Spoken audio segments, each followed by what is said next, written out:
नमस्कार. प्रकृतीच्या गुणांच्या पलीकडे अशा शीर्षकाचा हा जो 22वा निबंध आहे त्याचा शेवटचा भाग आपण आता बघतो आहोत. या निबंधामध्ये खूप वेगळा आणि एक उच्च विचार इथं मांडलेला आहे. तो प्रवास आहे, आत्म्याचा परमात्म्यापर्यंतचा प्रवास.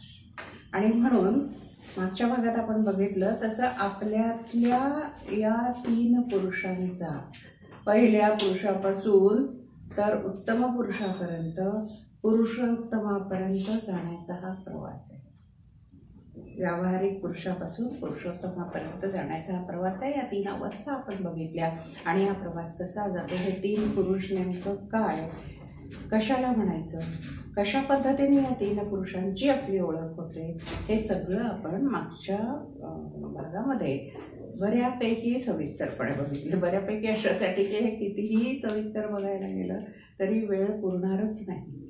एकेका निबंधासाठी आपण 3 भाग करतो आहोत, कधी कधी 4ही करावे लागतात. ते एक खूप ते सखोल आहे आणि तितकंच उत्तुंग आहे, तितकंच अफाट आहे. अथांग, उत्तुंग आणि अफाट असं व्यक्तिमत्व श्री अरविंदांचं असल्यामुळे त्यांच्या प्रत्येकच निबंधातून, प्रत्येकच वाक्यातून, शब्दातून हे सगळं जाणवत असतं. आणि म्हणून आपल्याला तिथपर्यंत पोचायला वेळ लागतो. पण आपण एकदा प्रवास सुरू केलाय तर नेटाने ते करायचंच आहे. आपण बघितलं की मनुष्य सातत्याने काहीतरी कर्म करत असतो. आणि ते कर्म करत असताना त्याचा जो व्यावहारिक आत्मा आहे, त्याचा जो ज्याला आपण वैयक्तिक आत्मा आहे, अहंकार म्हणूया आपण, त्याला असं वाटत असतं की मी हे करतो. जे सातत्यानं तो कर्म करत असतो तो ते वैयक्तिक आत्मा म्हणून करत असताना असल्यामुळे प्रत्येक वेळी मनुष्य गोंधळात पडतो. कसला गोंधळ हा? कारण की प्रत्येक पुरुषाच्या या 3ही अवस्था असू शकतात, प्रत्येक पुरुषात असू शकतात. आणि या 3ही अवस्था वेगवेगळ्या वेळी प्रदर्शित होऊ शकतात, व्यक्त होऊ शकतात. सर्वसामान्यपणे आपण जेव्हा लौकिक पातळीवर वावरत असतो, आपण जेव्हा आपले नित्याचे व्यवहार करत असतो, नित्य कर्म करत असतो, ज्याचा बाकी सर्वसामान्य गोष्टींशी कसलाही संबंध नसतो, आपल्या फक्त नित्य व्यवहाराचा संबंध असतो, त्यावेळी अहंकाराच्या प्रभावामुळे, अहंकाराचाही अर्थ आपल्याला कळलेला आहे, अहंकाराच्या प्रभावामुळे आपण व्यवहारात वापरतो तो अहंकार नाही, तो मीपणा नाही, तर हा अहंकार म्हणजे जो कर्ता आहे, शक्ती आहे, ती शक्ती या अर्थाने आपण बघितलेलं आहे. या अहंकाराच्या प्रभावामुळे ही नित्यकर्म करत असताना, व्यवहारिक कार्य करत असताना सुरुवातीला आरंभी सुरुवातीला तो क्षरपुरुष असतो. आपला आत्मा हा क्षरपुरुष असतो. त्यामुळे प्रकृती जी कार्य करते आहे त्या कार्याशी तो स्वतःला एकरूप करून घेतो. कारण तो आणि त्याची प्रकृती किंवा तो आणि त्याचा स्वभाव हे वेगळं आहे, हे ज्ञान त्याला नसतं. सुरुवातीला स्वतःबद्दल विचार करत असताना आपण आणि आपली प्रकृती या 2 वेगळ्या गोष्टी आहे, हे ज्ञान आपल्याला नसतं. आणि ते ज्ञान नसल्यामुळे प्रकृतीचं कार्य हे आपलं कार्य नाही, आत्म्याचं कार्य आहे, त्याची शक्ती आहे, हे ओळखायला त्याला वेळ लागतो. प्राकृतिक कार्य आणि रूप, प्राकृतिक रूप जे आहे बाह्य गोष्टींचं, ते आणि प्राकृतिक कार्य वस्तुतः त्याच्या आत्म्यापासून निघणाऱ्या शक्तीचं कार्य आणि रूप असतं. त्याचा जो व्यावहारिक आत्मा आहे, त्याच्यातला जो क्षर पुरुष आहे, त्याच्यापासून निघणाऱ्या कार्याचं ते रूप असतं. त्यापासून निघालेलं ते कार्य असतं. अहंकारामुळे गोंधळात पडून तो प्राकृतिक रूपाला मी आणि कार्याला माझे मानतो. प्राकृतिक रूपाला, प्रकृतीच्यामुळे जे रूप आपल्याला प्राप्त झाले, आकार प्राप्त झालेला आहे त्रिगुणात्मक असा, त्याला तो मी समजतो. म्हणजे आत्मा हा शरीराला, प्रकृतीला मी समजतो आणि त्या प्रकृतीच्या द्वारे होणाऱ्या सगळ्या कार्यांना तो माझे कार्य समजतो. म्हणजे मी हे करतो आहे, हे माझं कार्य आहे. आणि मग जगामध्ये बाकी पण होतातच आहे ना सगळीकडे. आपणच एकटे काम करत नाही, कार्य करत नाही. सगळे जे जगामध्ये व्यवहार होतो आहे, आपल्यासारखे सगळेजण कुठलं ना कुठलं कार्य करत असतात. तर ती सगळी कार्य वेगळे वेगळे आत्मे करत असतात. ही कुठेतरी एक फसवी जाणीव माणसाला असते. आणि ही जी जाणीव आहे, ती जाणीव जोपर्यंत तो ओलांडत नाही, जोपर्यंत त्या जाणीवेच्या पल्याड जात नाही, तोपर्यंत त्याला हे ज्ञान होत नाही की प्रकृती आणि मी वेगळे आहे. हे खूप या गोष्टी अशा आहेत की त्या खूप अशा व्यक्त करून शब्दात सांगता नाही आहेत. अमूर्त कल्पना आहे. त्या सगळ्या संकल्पना आहेत, त्या अमूर्त संकल्पना आहे. क्षरपुरुष, अक्षरपुरुष, पुरुषोत्तम पाहिले आपण मागच्या वेळेला, सगळ्या अमूर्त संकल्पना आहे. मग मी त्याची उदाहरणं देऊन किंवा व्यवहारातली उदाहरणं, आपल्या याच्यातली उदाहरणं देऊन सांगणं किंवा ते समजणं फार कठीण आहे. तरी मी प्रयत्न करते की आपल्याला याचा अर्थ कळेल की मनुष्य हा प्रकृतीच्या कार्याला माझं कार्य कसं समजतो. आणि इतर जे काम करतात आहे ते आत्मा, दुसरे आत्मे करतात आहे, हे कसं समजतो आपण, कशावरून समजतो. आपण वनस्पतींचं उदाहरण घेऊया. प्रकृतीचं कार्य, झाडं, वृक्ष जे असतात त्यांची पानं पक्व झाल्यावर आपोआप गळतात. जे वृक्ष आहेत मोठे मोठे, आपल्याला माहिती आहे, आता पानगळ असते, शिशिर ऋतू असतो, त्याच्यामुळे झाडाची पानं ही पक्व झाली. दोन छोटी छोटी उदाहरणं मी घेते, बघूया त्याच्यावरनं काही आपल्याला, मला स्वतःला व्यक्त करता येतं का ते. पक्व झाली की आपोआप गळून पडतात. ती जर अपक्व असतील, ती जर पूर्ण हे झाली नसतील, म्हणजे ती गळून पडण्याची ह्याची झालेली नसतील, तर ती गळून पडणार नाही. ते झाड कितीही हल्लं किंवा वारा कितीही जोराने आला तरी जी पानं पक्व नाही आहेत, जी जीर्ण झालेली नाही आहेत, ती पानं गळून पडणारच नाहीत, तोडावी लागतात ती आपल्याला. आता पक्व पानं, पक्व फुलं, फळं ही सगळी गळून पडणं ही त्या झाडाची, वृक्षाची प्रकृती आहे. ते होत असतं, प्रकृतीच्या द्वारा होत असतं, ते कोणीही वेगळं करत नाही. पण उद्या समजा वाऱ्याला वाटलं की मी वाहतो आहे आणि त्याच्यामुळे ही पानं गळून पडतात आहे, किंवा वृक्षाला वाटलं की मी ही पानं गाळली, आपण म्हणतो ना पानगळ झाली आहे, वृक्षाची पानं गळतात आहे. मन उदास असेल तर आपल्याला वाटतं जणू काही तो त्याचे अश्रू टप टप टप टप गळतात आहे. त्या झाडाला वाटलं की मी ही पानं गाळली, किंवा वाऱ्याला वाटलं की मी वाहिल्यामुळे ती पानं पडली आहेत. तर हे जितकं चूक आहे तितकं चूक प्रकृती जी कार्य करत असते ती कार्य मी करतो असं माणसाला वाटणं आहे. आणखी एक छोटीशी गोष्ट घेऊया. कधीतरी वाचली, तुम्ही पण वाचली असेल, की एक बैलगाडी रस्त्याने जात असते, सामान भरलेलं असतं त्या बैलगाडीमध्ये. त्या बैलगाडीच्या मागे मागे कुत्रा जात असतो. होता होता दुपार होते आणि टळटळीत दुपार झाली की डोक्यावर ऊन येतं.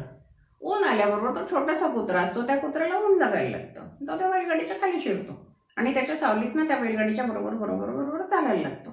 सूर्य आणखी मागे कलतो. हा बैलगाडीच्या त्या सावलीच्या मधनं चालत असतो. सूर्य कलतो, पाठीमागे जातो, तसं त्या कुत्र्याची सावली समोर पडते.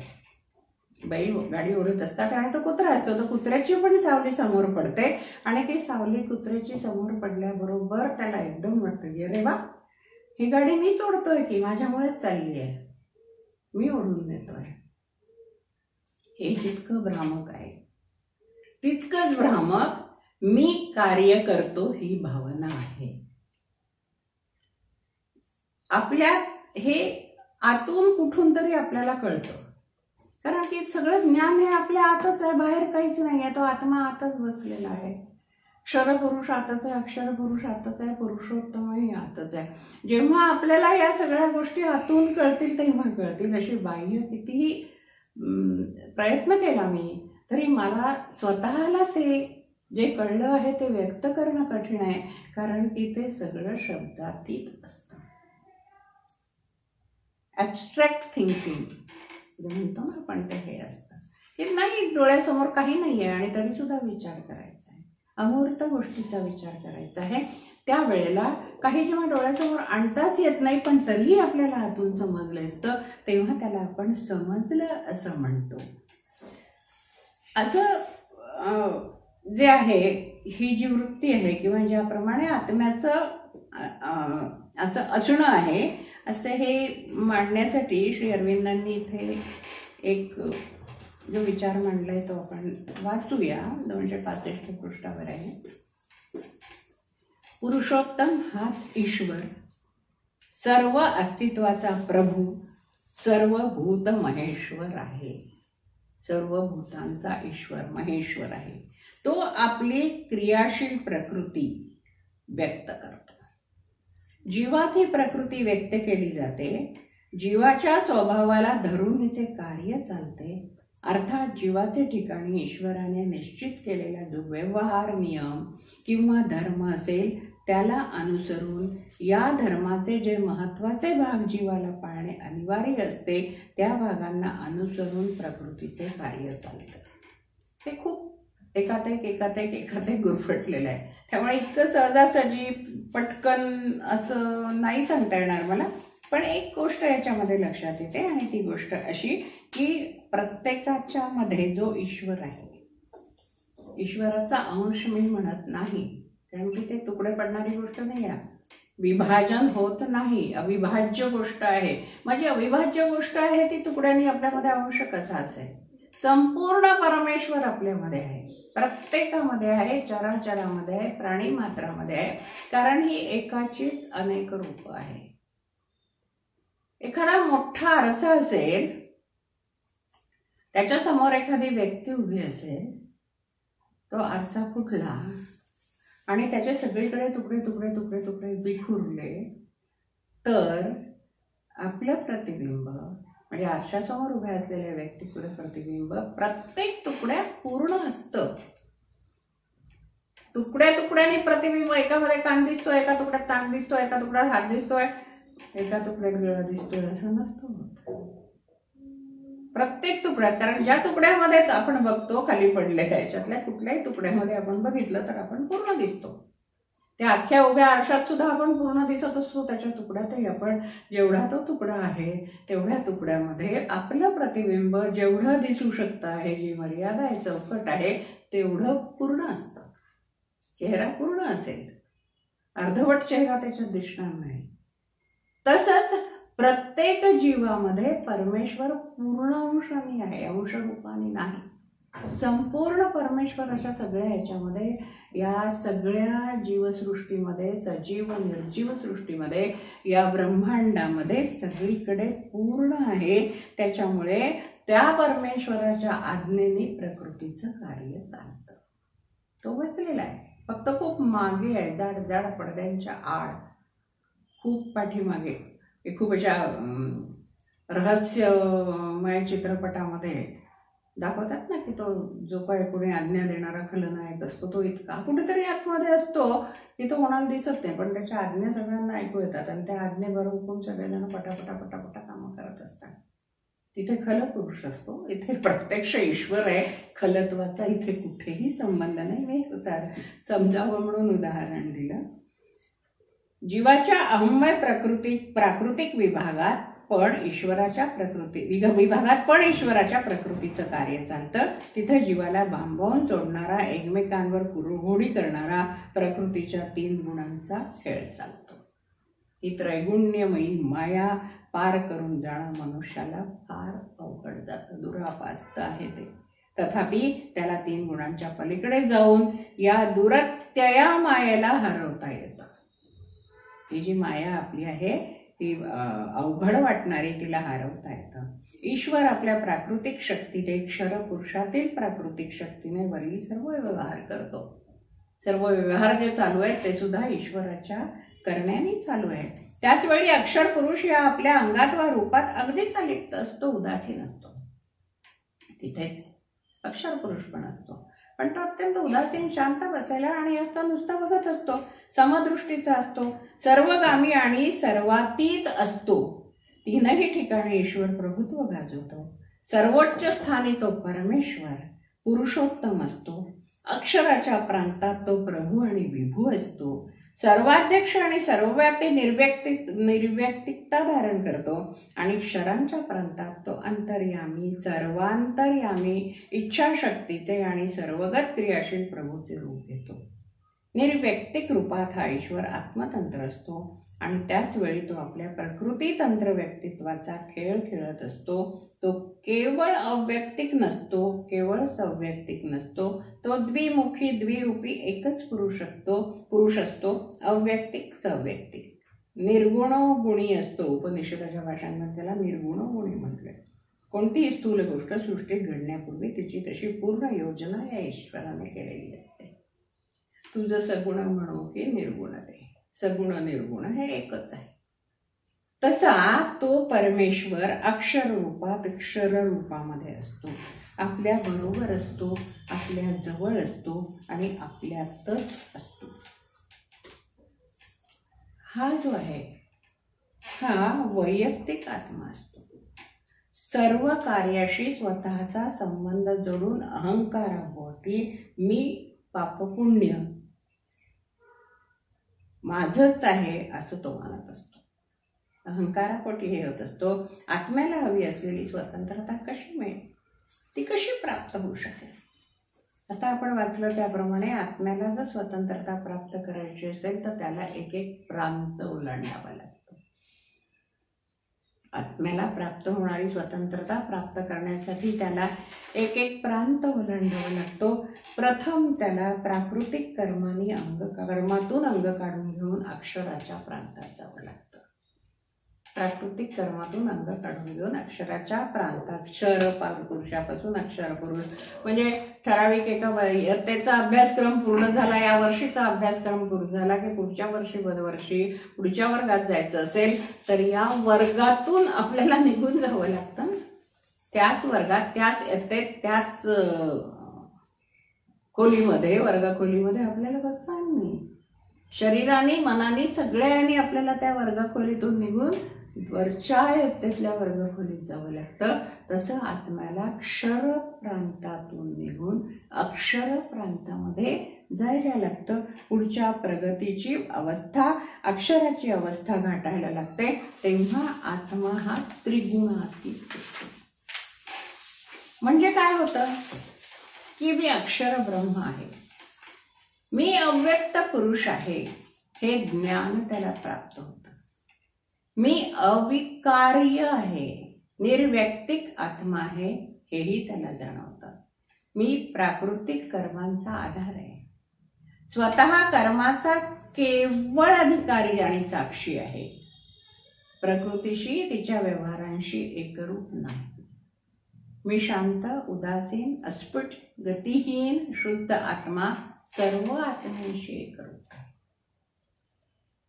हे सगळं खूप मी म्हटल्याप्रमाणे सखोल समजून घ्यायला, एकेका शब्दावर, एकेका संकल्पनेवर खूप विचार करायला, चिंतन करायला आणि त्या चिंतनातून आपल्याला समजून घेणं अशासारखी ही वाक्य आहेत किंवा अशासारख्या संकल्पना आहेत. याच्यामध्ये वेगळ्या वेगळ्या तऱ्हेने कर्म शांतपणे बघतो. कर्मफल यांचा संयोग करत नाही हा आत्मा, जो त्रिगुणातीत झालेला आहे. आता उदाहरण कसं घ्यायचं आपण, हे कसं समजायचं, कसं होतं. मला आठवतं आम्ही 9वी-10वीत असताना रासायनिक प्रक्रिया शिकवल्या गेल्या आम्हाला. कशावर कशाची रासायनिक, कशातनं काय होतं वगैरे. आता ती अनेक वर्ष झाल्यामुळे मला त्यातलं काहीच नक्की आठवणार नाही.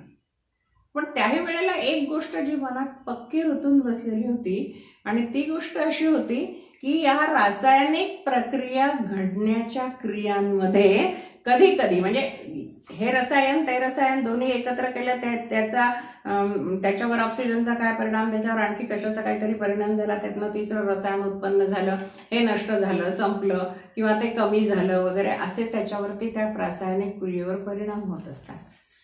आणि असं सांगताना आमच्या सरांनी आणखी एक मेख सांगितली होती, जी नंतर शिकणाऱ्यांना खूपच सोपी गेली असेल. मी तिथे थांबल्यामुळे मला ते माझ्यापर्यंत ते तेवढंच राहिलं की त्याच्यामध्ये कॅटॅलिकल एजंट असतो या रासायनिक क्रियांमध्ये. आणि हा जे याला कॅटॅलिकल एजंट अशासाठी म्हणतात की तो त्याच्यामध्ये असतो, ती क्रिया घडवायला मदत करतो. तो तिथे असल्याशिवाय ती क्रिया घडत नाही. पण त्या संपूर्ण रासायनिक क्रियेचा, त्यातून निर्माण होणाऱ्या नवीन पदार्थांशी, नवीन याच्याशी त्याचा काही संबंध नसतो. तो जसाच्या तसा असतो. म्हणजे तो कमी होत नाही, तो वाढत नाही, त्याचे गुण, रासायनिक गुणांमध्ये फरक होत नाही, बदल होत नाही, परिवर्तन होत नाही. तो तसाच असतो आणि तसाच्या तसा राहतो. हे मला खूप चांगलं नाही सांगता येणार स्पष्टीकरण, कारण की पुढे मला यातलं मी काही शिकले नाही. पण ते खूप मनात बसून राहिलेलं आहे की तो एजंट असतो तो एक, आणि तो जो एजंट आहे तो ते कार्य करत असतो. खूप लहानपणी शिकलेला हा भाग आहे. हा आपण सगळेजण त्याच्यावर ज्यांचा अभ्यास आहे ते लोक करू शकतात. त्याच्यामुळे तर तसा तो आत्मा असावा असं मला कुठेतरी आता बोलता बोलता वाटून गेलं. पटकन थोडंसं एक गोष्ट अशी जाणून गेली. मग मी त्याच्याशी आपल्या व्यावहारिक गोष्टींचा एक संबंध जोडला. आम्ही लहान असताना, म्हणजे आजकाल करताना सगळेच्या सगळेजण घरी नाही पुष्कळसे पदार्थ नाही केले जात, अजून काही लोक करतात. बासुंदी घरी केली जायची. खूप सारं दूध आणायचं, ते मोठ्या कुठल्या तरी भांड्यामध्ये ठेवायचं. आता ती बासुंदी करण्यासाठी ते दूध आटवण्याची क्रिया, मग एक तर तासनतास त्याच्यामध्ये ते डाव घेऊन त्याने ढवळत बसा. खालची आच किती आहे, कशी आहे ते बघत राहा, कारण दोन गोष्टी होतात त्याच्यात. एक तर ते दूध उतू जातं, नाहीतर खालून जळतं. मग कोणीतरी आमच्या लहानपणी मला ते सांगितलं की बासुंदी करायचं यंत्र आहे आमच्याकडे. मला आश्चर्य वाटलं. श्रीखंडाचं यंत्र, पुरणाचं यंत्र, ठीक आहे, बासुंदीचं यंत्र काय आहे? तर मी म्हटलं मला पण आणून देशील? तिने आणून दिलं. मी काहीतरी 9वी-10वीत असेल त्यावेळेला. आणि ते काय होतं की एक गोल शक्ती होती सिरॅमिकची, चिनी माती म्हणायचो आपण तेव्हा, सिरॅमिकची, आणि त्याच्यावर असे गोल गोल गोल गोल आतल्यात वेढे होते. नुसती अशी साधी सपाट चक्की होती. आणि तिने सांगितलं की ते आपल्या बासुंदीच्या भांड्यामध्ये, ज्याची बासुंदी ज्याच्यात करायची आहे त्याच्यात ते टाकायचं. दूध उकळत राहतं, आटत राहतं, वर येत राहतं, पण ते उतूही जात नाही आणि ते खालून लागतही नाही, जळतही नाही. आणि मग हे सगळी बासुंदी तयार झाली की त्याच्यानंतर ते काढायचं, धुवून टाकायचं, पुन्हा जसं तसं ठेवायचं.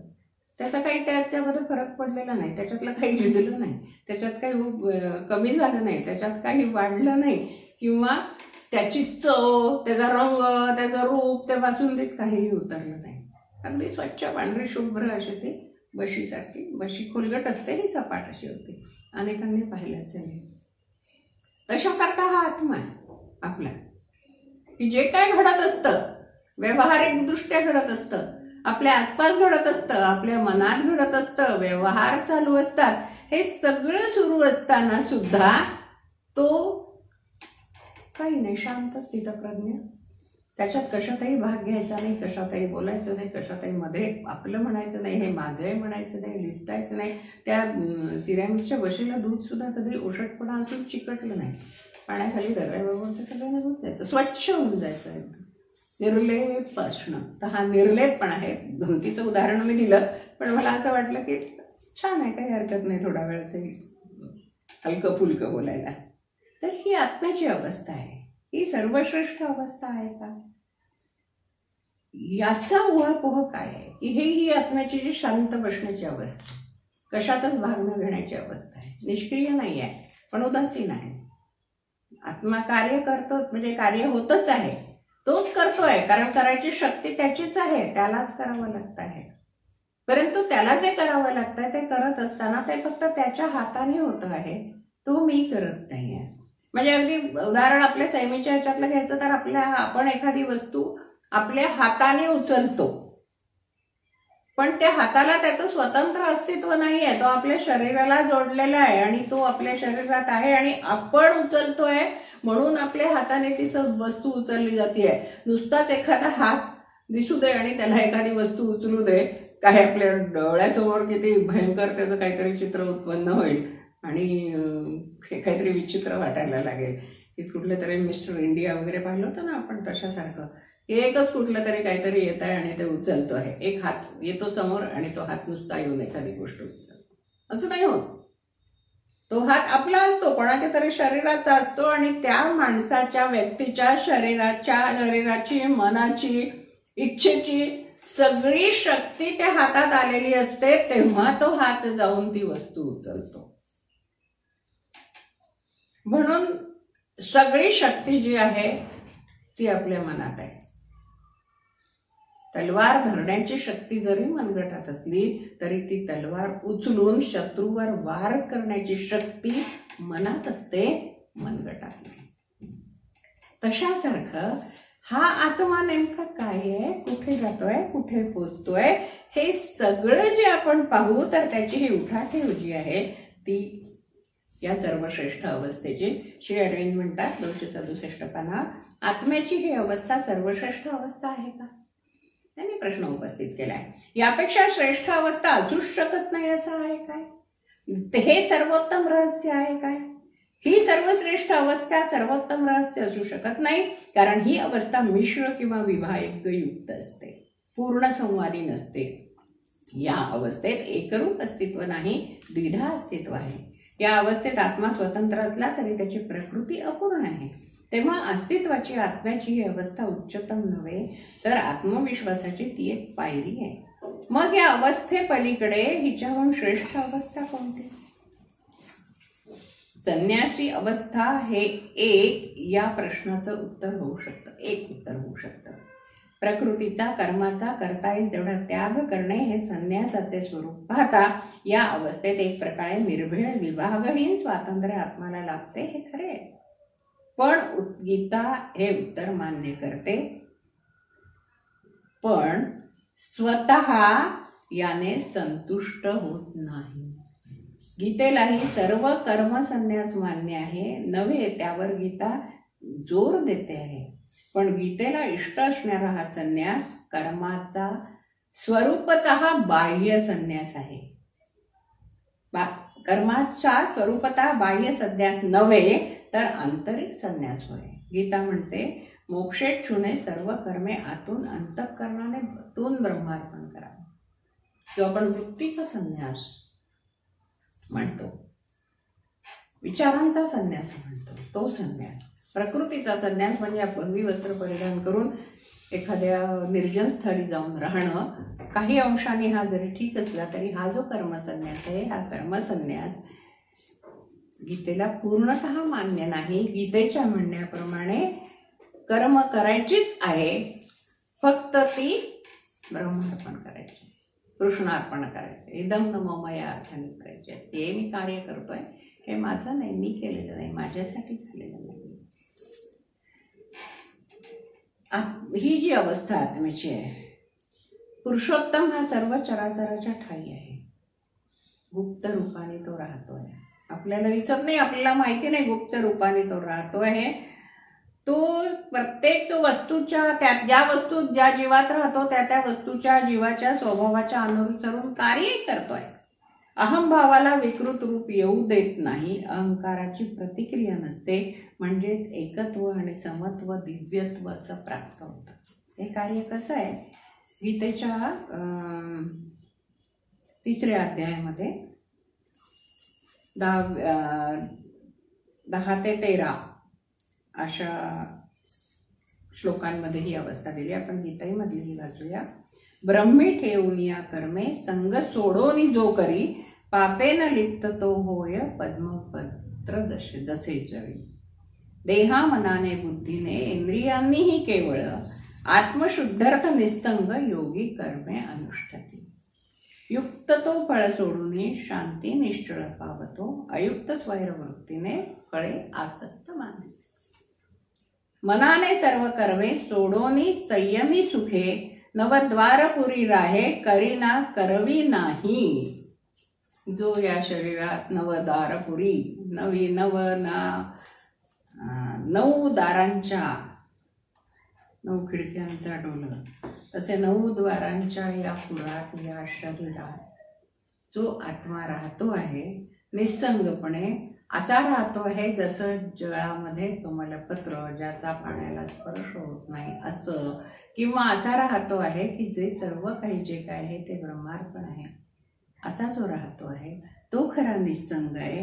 आणि असं जिथे घडतं तिथं दिव्यत्वाची प्रचिती येते आणि तिथेच आपण विलय पावतो. आपण त्रिगुणांच्या पलीकडे जाऊ शकतो. मला माहिती आहे की हे सगळं खूप असं अनुभूतीचा भाग आहे. हा शब्दात समजण्याचा नाही आहे.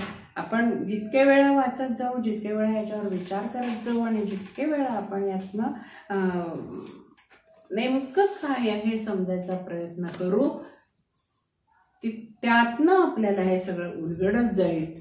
या शब्दांमधनं किंवा या 2-3 भागांमधनं त्रिगुणांच्या पलीकडे जाण्याची आणि 3ही गुणांच्या पलीकडची जी अवस्था आहे ती प्राप्त करण्याचा प्रवास कसा आहे, ती स्थिती कशी आहे हे सहजी व्यक्त होणार नाहीये. आपण सर्वजण या दृष्टीने आपापल्या ठिकाणी जेव्हा प्रयत्न करू तेव्हा प्रत्येकाला त्या आपापल्या ठिकाणी जाणवेल. आज नाही उद्या, कधी ना कधी, काही दिवसानंतर जाणवेल आणि त्याची आतून प्रचिती, आतून आपल्याला समजेल. आतून आपण उमलून येऊ तेव्हा आपल्याला या सगळ्या गोष्टी समजतील आणि या सगळ्यांना समजाव्यात अशी अपेक्षा करते आणि इथे थांबते. पुढच्या भागात आपण पुढचा निबंध बघू. धन्यवाद.